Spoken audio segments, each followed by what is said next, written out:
Podcast is brought to you by Manscaped. Manscaped is the only brand dedicated to below-the-waist grooming. They have forever changed the grooming game with their Perfect Package 3.0. That Perfect Package is the #1 recommended gift all year long, and with Father's Day around the corner, might be a great option for you to use for him.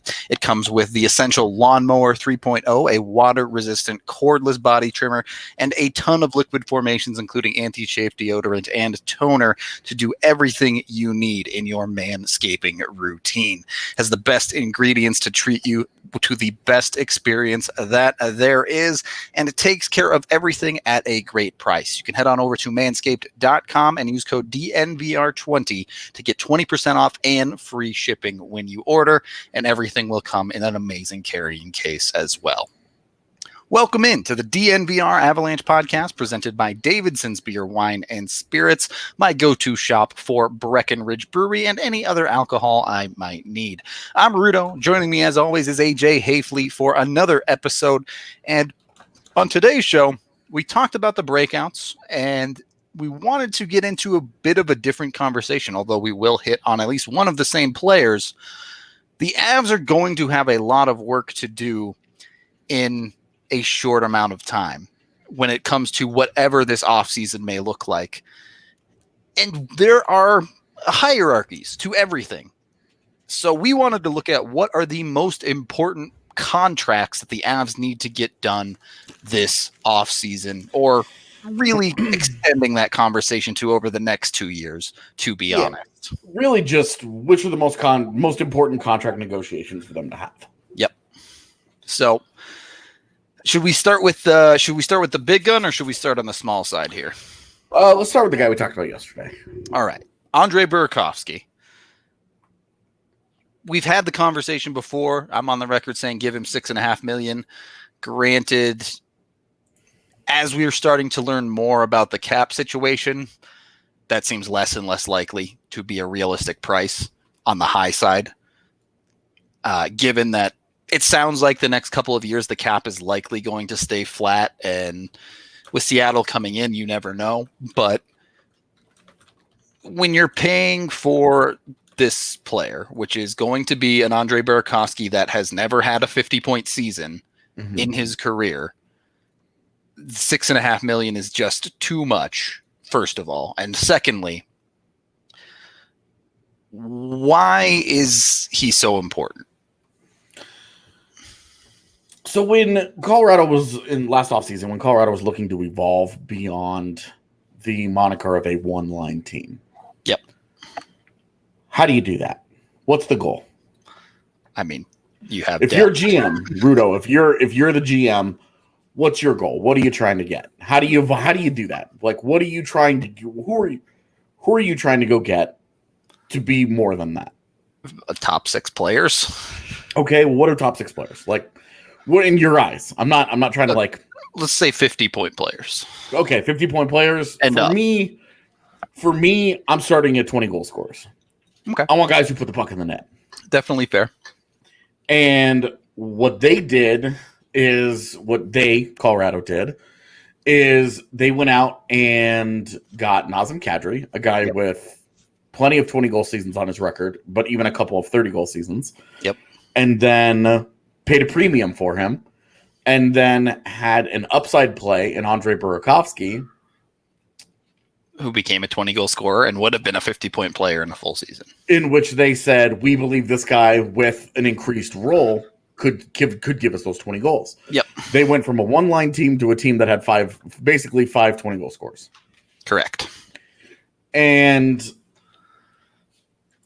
then, Jonas Donskoy and JT Conver and like a whole bunch of guys who scored, Valerie Nichushkin gave you 13, like, et cetera, et cetera, et cetera. Yeah. But point is that they went and they evolved in their top 6. So with Burkowski, he was important because if you just go and get Kadri and stop, then that second line center is incredibly important, transformational. Yep. In terms of how teams try and defend you and how they match up against you. Made Colorado much more dynamic. But you always need to give those guys horses, right? If you have Crosby and Malkin 1-2, it's less important to go and get those high-end wingers. Two Hall of Famers makes life a little bit easier. Right.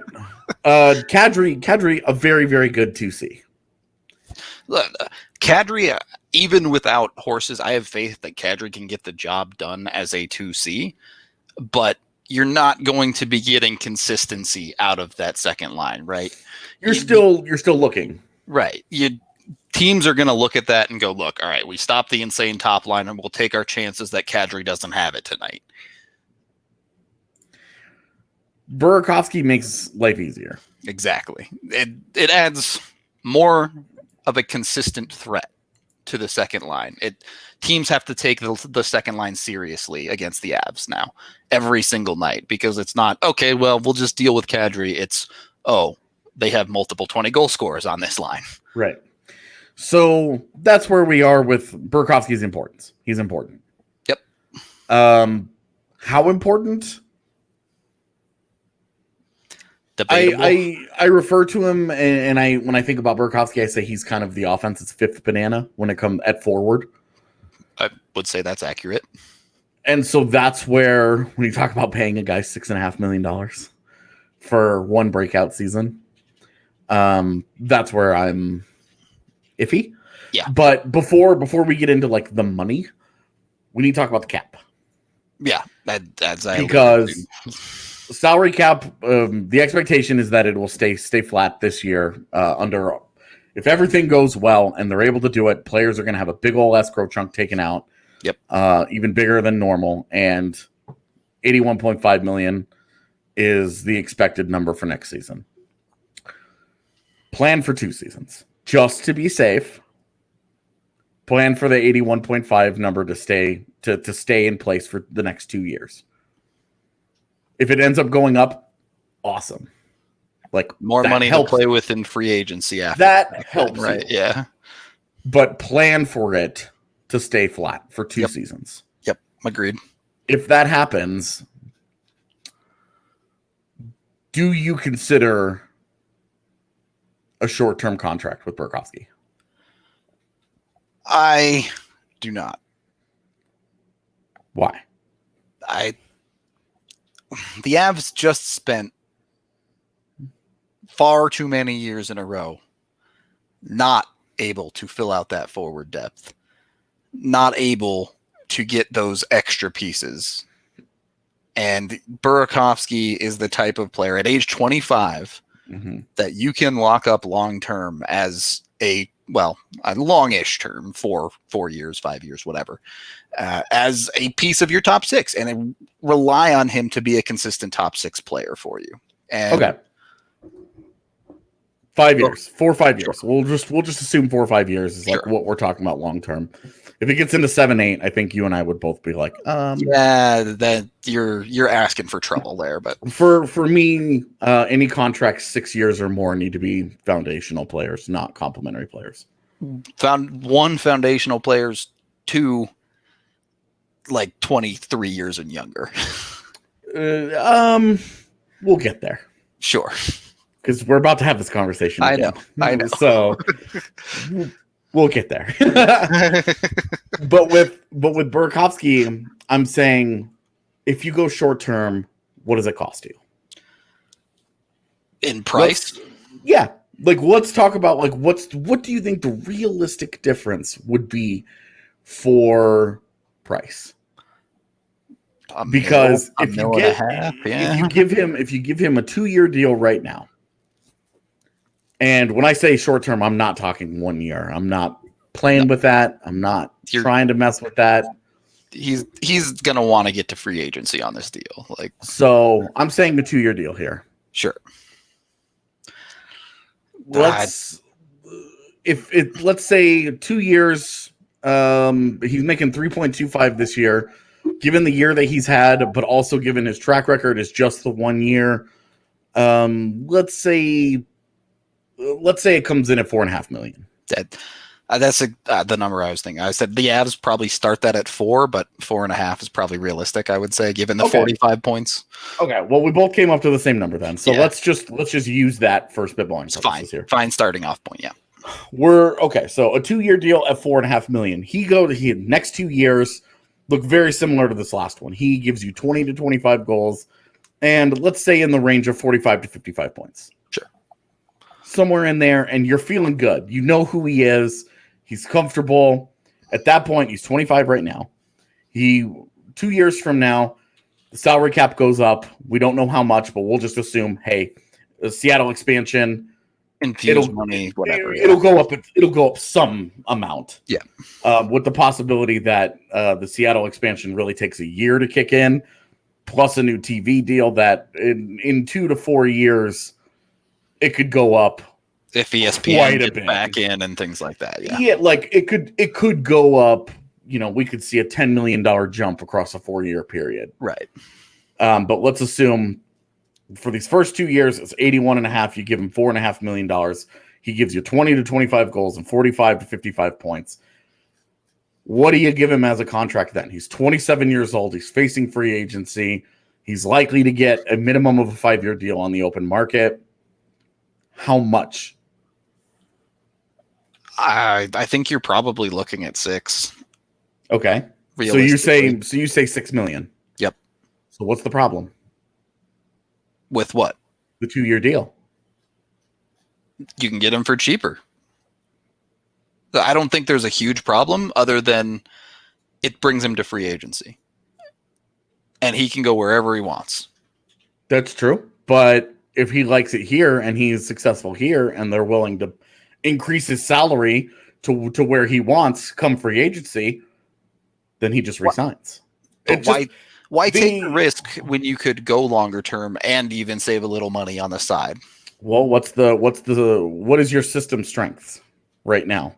What is your organizational system strength in terms of prospects? Forward, sure. There you go.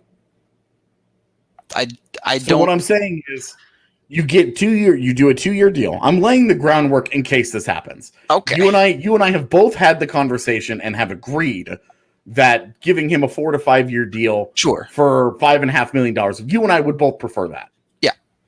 But I'm saying if they have a 2-year deal here and it is for $4.5 million, you're saving $1 million each of those next 2 years. $1 million to $2 million if they did the 6.5 you like. Well, yeah, sure, whatever. So you're saving those $2 million that you have to spend elsewhere on your roster now. Given the salary jumps that are going to be happening, that $2 million probably is not insignificant. So, I mean, the other side of that coin is the million you're saving in years 3 and 4 could matter as well. But right, but if you're at $5.5 million, so say that the longer term deal is at $5.5 million, and then he gets to 27 and he gets 6 or $6.5 million, you've lost $1 million. Yep. But you saved 2 in the 2 years leading up to it. Is the 2-year deal really that bad?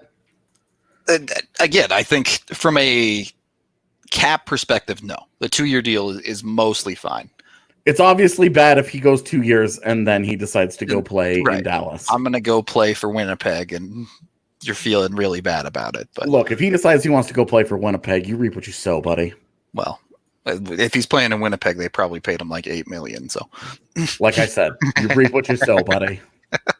But yeah, from a contract and cap standpoint, I think 2 years would be fine. Okay. I just, it's not something we've talked about, but because the cap situation kind of is what it is, it's going to be hard for them to commit long-term money to some of these guys.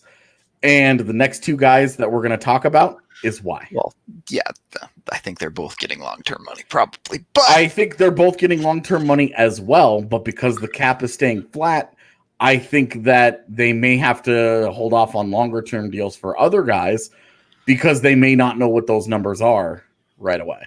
So here's where I think they can do the little bit of a longer term is things like Kadri's contract coming to an end and a new hook replacing that way. You talked about the organizational depth. Burkowski, is there a replacement for Burkowski in the system?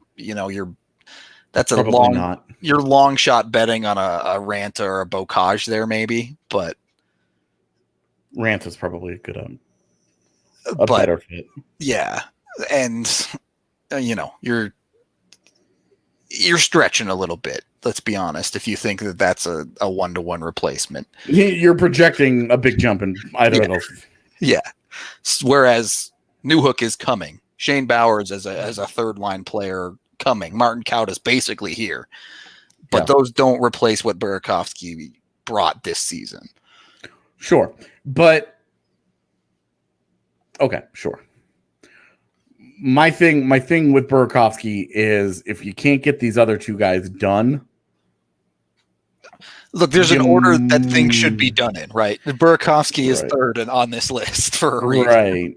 And that's where I think it makes this the most. That's where I think he's in a sticky situation because the other guys, the other lower end guys on the roster that you're talking about, you can give, Ryan Graves is obviously going to get a pretty hefty raise, but I think there are comparables. We've talked about Patrick Nemeth before. That's an easy, kind of go off of that contract. Nick Holden, another guy that you can kind of go off of that, 100%. Although it's a little of an outdated deal. You can kind of work off of those contracts. Right.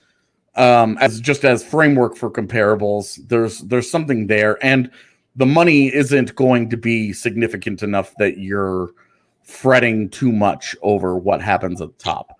Right. Whereas Burkowski, we're talking about $4.5 million or $6.5 million. That's a big difference. That's a big difference in both the number of years that a guy is getting, because if you're giving him 6.5, you're not doing that over 2 years. You're doing that over 5 or 6, 4, 5, 6, because at that point you're saying we're buying out a ton of free agent years, and you're paying for them right off the top. Exactly. You're committing with that. Basically, you're asking Burkowski to be a top 6 player and honestly more of a 55 to 60 point player. Right. You're asking him to be you're asking him to be a leading man. He'd be complimentary because Colorado at that point will be kind of loaded, but you're asking him to you're asking him to be a top 30 goal scorer in the NHL. Especially as Kadri transitions out of that role, which is a different conversation if he stays with the Avs or whatever. But you're asking Burkowski to be the fourth guy in the forward core at that point. Yeah. You have the big three and then Burkowski. And, Newhook maybe steps into that role eventually, but. Sure. But with Burkowski, you would be really banking on it. Yep. Whereas a 2-year deal, you're still saying, okay, we're giving you a raise. We're giving you 2 more years. We think that we believe that you can do this, but 1, we want to see it again, and 2, we have other salary problems at the top of our roster that we're more concerned about, and we're trying to avoid boxing ourselves in with you. Yeah. So, I guess at this point, it is time to talk about those other salary concerns a little bit. So we'll take our first period break here. And as you guys know, sports betting is now legal in Colorado. And DraftKings Sportsbook is bringing you all of the action whenever you want to see it, whenever you want to need it. Again, this week, UFC. This weekend, Amanda Nunes is defending her title. And UFC is basically just giving away money. As Nunes, a -600 favorite, they're giving you plus 500 odds on her to win for up to $10 bets. So they're basically paying for your pay-per-view of this UFC event. All you have to do is throw the bet down. Look, anything can happen. It's sports betting, but very good chance you're picking up a good $50 from that one. DraftKings has you covered from the KBO to the UFC to NASCAR, you name it. If sports are back, you can bet on it over at DraftKings Sportsbook. So download that top-rated DraftKings Sportsbook app now and use code DNVR when you sign up. For a limited time, all new users can get a sign-up bonus of up to $1,000 and get even more money from these no-brainer odds that DraftKings is giving you. And just don't forget to enter that DNVR code. Must be 21 or older. Colorado only. Bonus comprised of a first deposit bonus and first bet match, each up to $500. Deposit bonus requires 25x playthrough. Restrictions apply. See DraftKings.com/sportsbook for details. Gambling problem? Call 1-800-522-4700. Second period of the DNVR Avalanche Podcast, presented by Davidson's Beer, Wine, and Spirits. So Burkowski is the third banana. Let's talk about the other forward that needs to be signed. And realistically, this one could play out over the next 2 years. But Captain Gabriel Landeskog's contract is up. Currently getting paid a little over $5.5 million. Certainly due for a raise, but given the season he's had, that projection has been reduced a bit after the 18-19 season, where people were like, Landeskog could be making $8+ million if he plays like this. We were talking about 9. If he was going to be a 30-goal guy who is a point per game, it's hard not to look at kind of what Mikko got and say, well, a little bit less than that would be appropriate. Yep. And $600,000, it's pretty good money for you and me, but for a guy in the NHL, it's a little bit less. So less than 10%, yeah. That changed. It did. He had a white-hot finish to the season that probably salvaged this conversation for him. Started pouring him in a bit, but because if you go and you were to look at how he was doing early in the year, he had like 9 points, like 25 games into the season or something. Yeah, well, and then he had no assists. Yeah, and so it was a slow burn for him until the very, very end. And if my computer would ever work, I could actually tell you what kind of a slow burn it was, because pre-All-Star game, he had 21 points in 33 games. Post-All-Star game, he had 23 points in 21 games. So there you go. The first 3 months of the season that he played, because obviously he had the injury issues as well, October, December, and January, he combined for 21 points. February and March, he had 23. In March, he had 11 points in 6 games in March. So, like, white-hot finish to his regular season to get to 44 points. Got that in 54 games. Right in the new year, I guess. Like, it salvaged his run of his record of 20-goal seasons. Yep. He has 9 NHL seasons played. He has 7 20-goal seasons. The 2 in which he did not were his sophomore season, in which he only played 36 games because of the concussions, which was also the lockout year. So it's not like he could have played significantly more than that. Yep. Also, the 16-17 season where everybody was a disaster. He only had 18 goals. If you prorate his seasons for an 82-game season, he was on a 20-goal pace for all of them.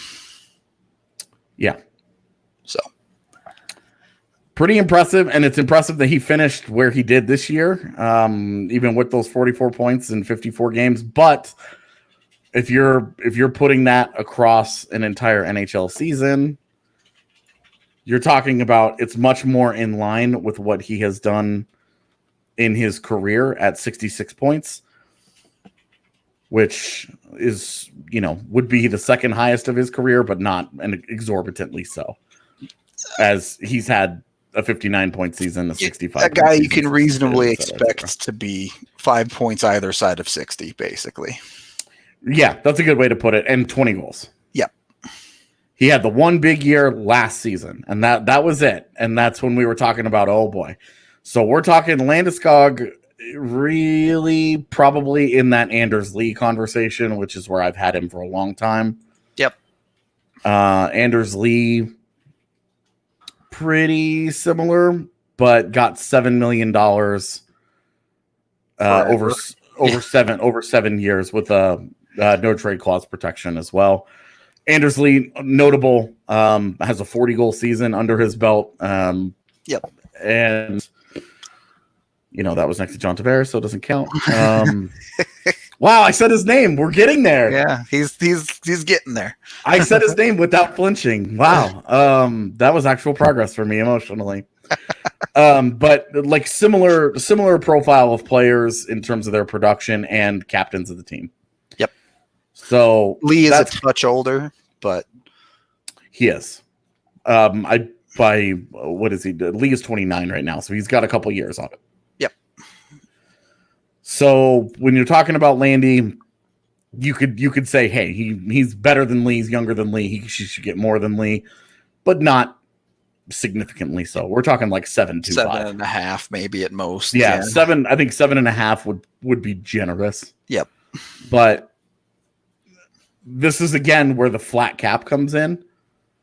And does it knock some of those numbers down a little bit? Yeah. Right, because a lot of these contracts getting done are done with the idea of a flat cap or a rising cap. Yep. You're looking at long-term projections and you're saying, okay, well, there's not going to be a pandemic. We're not going to have to play 3 seasons in 2 years worth of 18 time. months, yeah. We're not going to have all this. We're not going to lose out on millions and millions of dollars of revenue and then have to turn around and spend millions of dollars on virus testing and all these other things that they're going to have to do, right? Yep. It's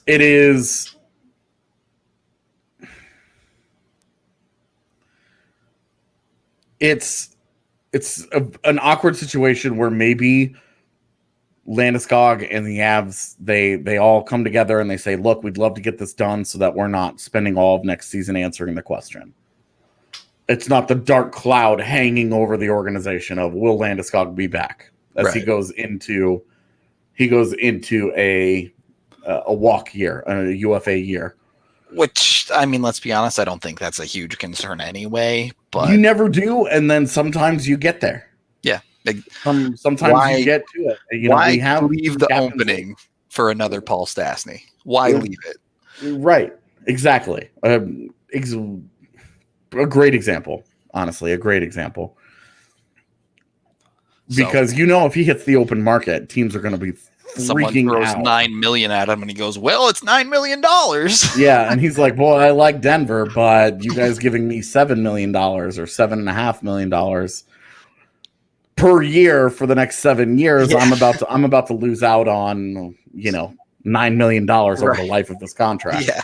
So, yeah, better maybe to not let that happen. Right, but again, this is where the flat cap matters. If it's flat for a year and then they all kind of wait and see and judge the playing field and see what it looks like, and then next summer and then it goes up, then okay, we're working off of more informed, we know what the future looks like a little bit better. Let's just go ahead and do this at $7 million.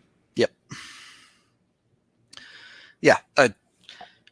You gotta play your cards correctly here, I guess, right? They just what I'm building towards here is they need to know what they're working with in a Landeskog. They need to know what they're working with a Cale Makar, which is next segment, next period's topic, before they do Burkowski. I agree with that. I think you have to work top down, and the sooner they get Landeskog done, the sooner that they can get Makar done, and we will get to that. But that makes Burkowski and the effect that it has on him much easier, because then the numbers that you're working with, and you're more comfortable saying, "This is what they can offer." Yeah, we'll give you that extra $1 million that we were talking about. We'll get you a 5.5 for the next 5 years instead of doing the 2 years at $4.5 million. Right. It's way easier to do that when you have it, instead of saying, "Well, hope that you have this extra money based on what your stars take. Pay your stars first. Deal with again the complication being Burkowski's contract has expired, and these other ones now, right? These other ones do not. They have the luxury of waiting another year. They do, especially Makar, because he's an RFA and he has no real leverage in order to leave the team. Whereas Landeskog, that's a ticking clock. He will have the opportunity to hear from other teams and to leave the organization if he wants. The only thing Makar can do is take another year to play like an all-star to raise his stock, basically. But we'll get into that in the third period here. But first, MSU Denver Online. Maybe you are looking to take some classes in computing, in economy, in whatever. If you want to learn the ins and outs of the NHL contracts. I'm sure you can even take a class in sports business. MSU Denver Online has you covered with an insane amount of classes, more than 40 different programs that you can take both online and in the classroom or any mix of the two. And they offer a dynamic education at your fingertips without forcing you to decide between earning a degree and living your life. MSU Denver is the Colorado institution providing rigorous and affordable online programs taught by professors who bring the real world into the classrooms, and MSU Denver graduates use their relevant degrees to land coveted jobs. Many of us here at DNVR are going to be taking classes over the summer, or cool like me and already be graduated from that school. But either way, great school. Can't recommend it enough. Be sure to check it out. I love their online stuff. Going to school from home is like a dream come true for me. So yeah, MSU Denver Online. Head it up, check it out, give it a try. Third period of the DNVR Avalanche Podcast, presented by Davidson's with Rudo and AJ. So, do you just hand Cale Makar a blank check? No, but yes. No, but yes. No, because you don't ever want to just here, do whatever, and then he gives himself $12 million. Right. And you're like, that's a lot of whatever. Love to have you for the next 8 years, but whoo boy, you better win 5 Norris along the way, boy. Let me tell you. But you start with Thomas Shabbat. Yeah. That's the absolute low end of this conversation, because Shabbat is the highest paid defenseman coming off an ELC onto a long-term second contract. Yeah. So that's where you begin. And that's $8 million flat. It's $8 million flat, but it's over 8 years. Yep. So you start there. And that's with Shabbat. I think his first 2 years, I used to know this off the top of my head. Yeah, his first 2 years, he had 80 points in 2 years. Yep. And then got $8 million a year. So Cale Makar had 50 points this year. Let's just say he gets 50 next year. Not unreasonable to expect 50. We don't have to get into the rest of that. Yeah. If he gets into 65 and 75, and you're like, oh, well, great. But I mean, it's like a great, but great. Yeah. Great for the team, not great for the pocketbook. Yeah, like it's like, sorry, Cronkies, you guys have been cheap in a lot of places, but not going to happen here. So you're saying, let's just say he puts up another 50 next year. Yep.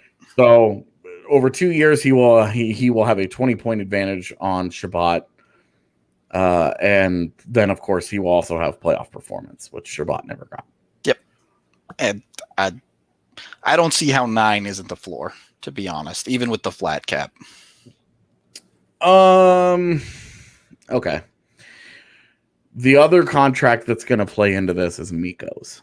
That's exactly where I was headed as well. Because their representation can look at Mikko. Yep. And this is in case something crazy does happen. And it's, you know, he scores 25 goals and he has 85 points. Yeah. Then you're looking at it and you're like, okay.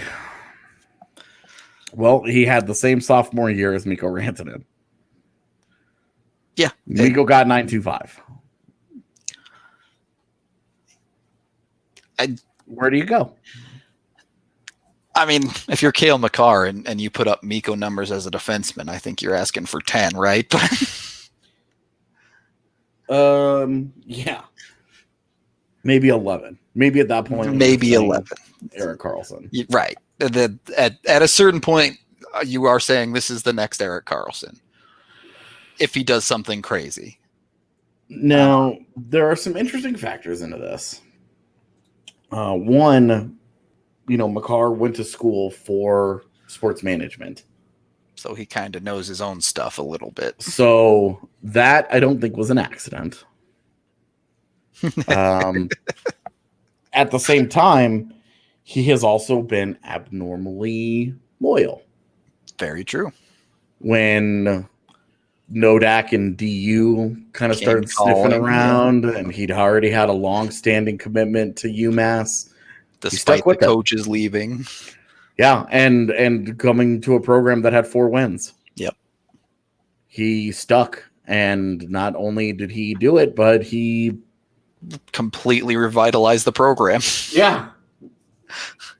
He got there, and they were coming off a 4-win season. He left losing the national championship. So, pretty did okay for himself. Pretty important college career there. But we've talked about, a loyal dude. Yeah, for sure. And that has been, how much does that spill over into contract negotiations? Right. We don't know, because in ELC, you don't really have much wiggle room. Yeah. There are certain things that you can negotiate here and there. You sign some performance bonuses, about it. Maybe a sign-in bonus, but and it's like that's capped. Like there's a max you can make on those things. You're only allowed to do so much with that. He's only allowed to put 92.5 in his pocket. And it's like, I think 2.5 is the max in bonuses or something. Yeah, which he got. Yeah. So like really, really easy for him to just be like, well, just give me the most in these things. Right. Very easy to be like, well, we'll just give you a max ELC, and if you hit a bunch of these bonuses, then holla. And you know what his bonuses are? I don't off the top of my head. $787,500 if he wins the Conn Smythe. It's gonna be an interesting playoffs. Tell you what, you can cash that check while Quinn Hughes wins the Calder. Hey. Quinn can have as many Calders as he wants if McCarr's winning Conn Smythe. That's straight up. So, I just looking at it, I thought that was funny. It was interesting because it was right in front of me. But with McCarr, he doesn't have to do this. Gerard did. We saw Gerard did it. Yep. Landeskog did it. Yep. Both of them locked it up and said after their second year, the organization came and said, "We love you. We want you. Let's do this." Yep. Those guys said yes. Mikko said no. His representation wanted to wait another year. He did that. There's a funny wrinkle I stumbled upon with that. Hit me. Mike Liut's no longer his agent? Yep. I did know that. Is this because you and I have had this conversation? Possibly. Thought it was he. So there were. Mike Liut was the agent for a number of the big contracts last year. Correct. And is not the agent for any of those guys anymore. Yep. I think he retired. Said, I'm done. Yeah. Done with this. And turned over all of those, he gets a percentage of every contract that he landed last summer. Yep. And all of those guys moved on.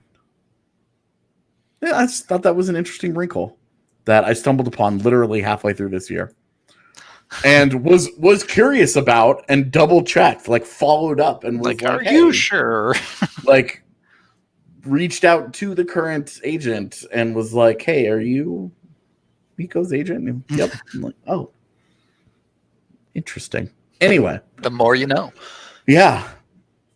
I think it's with McCarr. He could totally wait a year, but if you're McCarr, I guess my question is, what are you waiting for? Yeah. If the Avs come to you and they say, Mikko's at 9.25, Shabbat's at 8, we will give you 8.75 over 8 years. What's holding you back? How much more per year do you expect he will get? Right. If he waits a year, say he has a sophomore year, like we saw with both McKinnon and Landeskog and Duchesne. Hell, even Ryan O'Reilly, he only had 26 points his second year. Things can go the other way, certainly. The sophomore season is no guarantee of some huge breakout. In fact, there's a reason they call it the sophomore slump a lot of the time. It's really been Miko. Yeah, who bucked the trend, basically. Yeah, and had the big year 2 breakout. But otherwise, there hasn't been a lot of guys where it's like huge step forward in year 2. And he already had such a great rookie year. Even just getting back to 50 points will be an accomplishment. It's hard to score 50 points as a defenseman. It just is. I mean, again, another thing in UMass, Makar talked about his legacy there a lot. Like, he wanted to be someone who turned that program around and brought him back to glory, and he essentially did. If you're the Avs, do you not present that to him and say, look, we get your contract done now at a reasonable price between 8.5 and 9.5 or whatever. And that sets us up to get our other deals done and create a team that can go win multiple cups over the next 4 or 5 years. Yeah. I mean, that seems like a good sales pitch to me. I'm not Cale Makar, but I do wonder, especially because of the cap wrinkle in this. If the cap is flat for 2 years, which is just me spitballing. Sure. It's me saying what if. If it's flat for 2 years, and I think it's a reasonable expectation for that to be the case, to be honest. So do I.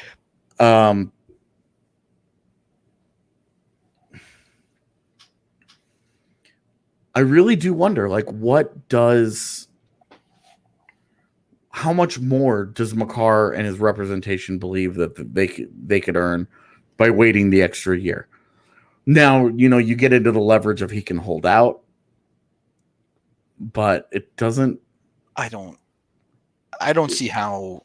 Are you having a hard time picturing Cale letting Makar them holding hold out? out Yeah, for any meaningful length of time? Like Miko looked through the preseason and didn't really matter. Ended up not mattering, yeah. And it just, if they're holding out, if Makar is holding out and the Avs aren't matching, either the Avs are making a mistake or Makar is asking for an absurd amount of money. Like, yeah. Now, this is another conversation where the cap could put them into a weird situation. We talked about it with Burkowski. What if Makar's representation just said, we only want to do 2 years because we want to see what happens with the cap? Yeah. What if he says we only want to do 1 year because we want to see what happens with the cap? That's tough. If they only want to do it, like if they say we're not signing a long-term deal, I mean, you're kind of boxed in. You have to do what you have to do, right? But yeah, we've had this conversation about other players like Miko last year, where it's like you offer a 22-year-old kid $80 million or something, right? And it's like, are they really going to turn that down? Yeah, just to see what happens. Yeah. If you're offering 875 over 8 years, that's $70 million. Yeah. So you're offering him you're offering him $70 million. Yeah. If he holds out for the 2 years and says, well, I want 80. And I say hold out like he signs a bridge deal. Yeah. Even then, like, what are you signing on a 2-year deal for that kid? What are you giving him? You're at least giving him like 6. Yeah, it's not. You're not even doubling your money to get him on the long term, right? It doesn't make a ton of sense to me to go short term. Well, okay, it makes no sense from the Avs perspective to go short term. No, none. But it could make sense if they wanted to. I think it makes sense maybe as a bargaining chip, but to ultimately do it, I don't know. You're risking injury. Yeah. You're risking ineffectiveness. You're risking pandemic. Yep. Like we're seeing right now. I wonder how many agents out there are wondering, oh man, because this is the chance that you take when you go shorter term on deals. Yep. It's tough. I mean, if I'm Makar, I'm taking the 70 million, but I'm not a borderline generational NHL player, so What if they wanted it only like Miko? Could you live with a 6-year deal? I could live with it. I wouldn't like it. I think the Miko thing probably moved me off of that stance. Because I'm not sure how much of a raise Miko will get after 6 years. Again, less about the raise and more about the why not just be here. I'm not sure how much more Makar would get 6 years either. Again, the money I'm not worried about. It's the 6 years takes him to free agency. Well, so does 8. Right, but with 8, you're guaranteeing 2 more years of free agency in Colorado for Cale Makar. Yeah, I'm not afraid of free agency like other people seem to be. I don't think it's like some big skill. Like you want your foundational players as long as possible. But I don't think it's some like, oh man. I think if you build a good team and you have a good program, players will want to play for you. And just seen too many players that want to go get that money, man. Well, everybody wants to go get that money, but if you're offering a guy to be the highest paid among the very, very highest paid at his position already through the duration of his 20s, through most of his 20s, I don't know how much of a driving factor it is come second contract. Like I don't know that the 2 years. So my question is, if you're paying him that much anyway, why not pay the little bit extra for 2 years? Well, he may not want that. Look, every contract at the end of the day comes down to if the player won't sign a 7 or 8 year deal, then he won't sign it. And right, like deal with it. Rantanen's camp was like they just said, look, we're not. If you want 8, you're gonna have to pay upwards of 10. Yeah, and that was the trade-off. And you and I were both. I would have paid 10 for 8 years. Yeah. So $750K extra for those extra for 2 more years. I would have done it. Absolutely, but had it been 10.5, like I had it been 10.5, had it been 10.75. I mean, at that point, now you're talking about okay, well, this guy absolutely has to be one of the very, very. He needs to be in the Hart conversation. He needs to be among the very, very best. You have to draw a line somewhere. Yeah. So that is what it is. And with Makar, I think it's just tough. It is. It's hard, and that puts the Avs in a bit of a hard spot because it's the most important deal to them as far as solving the rest of their cap. So that's kind of the situation. We are running a little bit short on time here, AJ, if you have any final thoughts. I just thought it was interesting to consider what a world of what if it's a flat cap and its impact on their contract situation top to bottom. Yep. Because it has impacts on all 3 of those players. Yeah, 100%.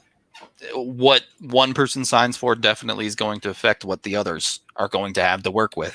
So you only have so much space, especially under a flat cap. You've got to be, this is hurting Colorado. It's not hurting them as much as it is other teams, but it definitely comes at a tough time for them. Yep. Well, one way or another, the contracts that they sign are going to be game-changing, AJ. Just like Strava Craft Coffee, the CBD-infused coffee that has now been offered in K-Cups for your Keurig, if that's your style of coffee. Of course, they still have whole bean and ground as well, and you can get 20% off when you use code DNVR20 at checkout online, or even try it in various locations in and around Denver as the city has started to open up again. So give Strava Craft Coffee a try today, and we are going to get out of here for the day as we move into our DNVR watches. Thank you, everyone, for listening to this one, and as always, we will be back tomorrow.